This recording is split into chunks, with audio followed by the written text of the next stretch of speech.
ఇక వైసీపీ హయాంలో జరిగిన ఇసుక దందాలు ఒక్కొక్కటిగా బయటకు వస్తున్నాయి. ఇదే అంశానికి సంబంధించిన పూర్తి అప్డేట్స్ మా ఇన్పుట్ ఇన్ఛార్జ్ శ్రీహరి అందిస్తారు. శ్రీహరి. Thank you. ఆంధ్రప్రదేశ్ వ్యాప్తంగా కూడా ప్రస్తుతం ఉచిత ఇసుక విధానం అమల్లోకి రావడంతో ఇటు వినియోగదారులు కావచ్చు లేదా భవన నిర్మాణ కార్మికులు అలానే నిర్మాణాలు చేపట్టేటువంటి ప్రభుత్వ సంబంధించినటువంటివి ఆల్రెడీ వారు తీసుకెళ్లే అవకాశం ఉంటుంది. ప్రైవేట్ రంగంలో ఉన్నటువంటి కన్స్ట్రక్షన్ సంబంధించినటువంటి వారు కావచ్చు, వీరందరికీ కూడా ప్రస్తుతం ఏదైతే కొత్త పాలసీ ద్వారా చాలా వెసులుబాటు కలిగింది. ముఖ్యంగా ఏదైతే ప్రస్తుతం గతంలో లాగా ఒక మాఫియా చేతుల్లోకి ఇసుక మాఫియా చేతుల్లోకి వెళ్ళిపోయినటువంటి పరిస్థితి, జిల్లాల వారీగా రేట్లు కట్టి వారికి అప్పగించేశారు. వారి నుంచి కోట్లాది రూపాయలు కూడా దండుకొని సొమ్ము చేసుకున్నటువంటి పరిస్థితి. కొంతమందికి టార్గెట్లు ఫిక్స్ చేసి ఆ లెక్కను కూడా వారి దగ్గర వసూలు చేశారు.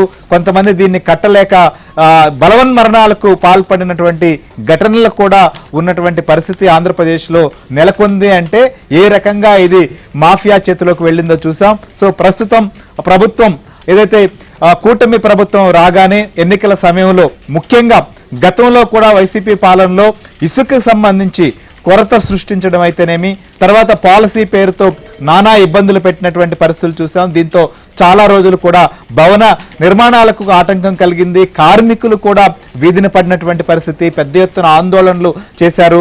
ఇసుక సంబంధించినటువంటి విషయాన్ని కూడా చాలా గిరాకీ పెంచి చాలా ఇబ్బందులకు గురి చేసిన పరిస్థితులు మనం చూసాం. సో ఈ నేపథ్యంలో ఎన్నికల ప్రచారం ముందు కావచ్చు, అంతకు ముందు కావచ్చు, తెలుగుదేశం పార్టీ అధినేత చంద్రబాబు నాయుడు ఖచ్చితంగా ఇసుక విషయంలో కూడా ప్రజలకు అనుకూలమైనటువంటి విధంగా గతంలో ఏ రకంగా ఉచిత ఇసుక అందించామో అదే విధానాన్ని తీసుకొస్తామని చెప్పడం, ప్రస్తుతం అధికారంలోకి రాగానే కూడా ఈ విధానాన్ని అమలు చేసినటువంటి పరిస్థితి.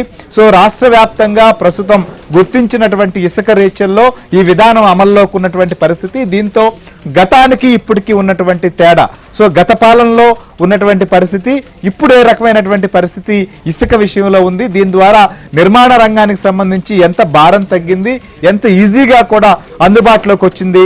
దీంతో గతంలో జరిగినటువంటి అవినీతి కావచ్చు, సుప్రీంకోర్టు వరకు వెళ్ళినటువంటి పరిస్థితి, గ్రీన్ ట్రిబ్యునల్స్ మొటిక్కాయలు వేసినటువంటి సంఘటనలు అనేకం చూసాం. వాటన్నిటినీ లెక్క చేయలేదు మాఫియా నడిపించినటువంటి పరిస్థితి. ఇప్పుడు చోటు చేసుకుంటున్నటువంటి పరిస్థితి రాష్ట్ర వ్యాప్తంగా ఈ విధానం అమల్లోకి వచ్చిన తర్వాత ఏ రకమైనటువంటి పరిస్థితి క్షేత్రస్థాయిలో ఉంది, దీని ప్రభావం నిర్మాణ రంగంలో ఆంధ్రప్రదేశ్లో ఎంత వేగంగా ముందుకు పోబోతోంది.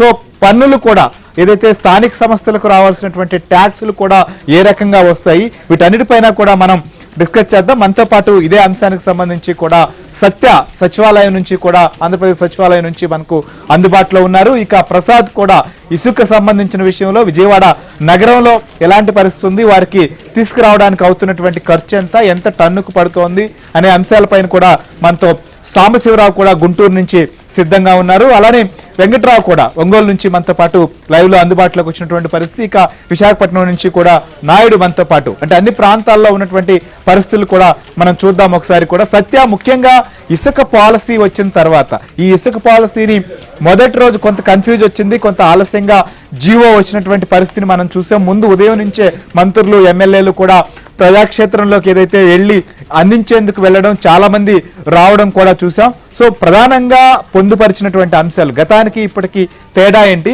దీని ద్వారా ఇటు ప్రజలకు వచ్చే ఉపయోగం, ఇటు ప్రభుత్వానికంటే మీన్స్ స్థానిక సంస్థలకు కలిగేటువంటి ప్రయోజనం ఎలా ఉంది అంటే ఏం చెప్తారు?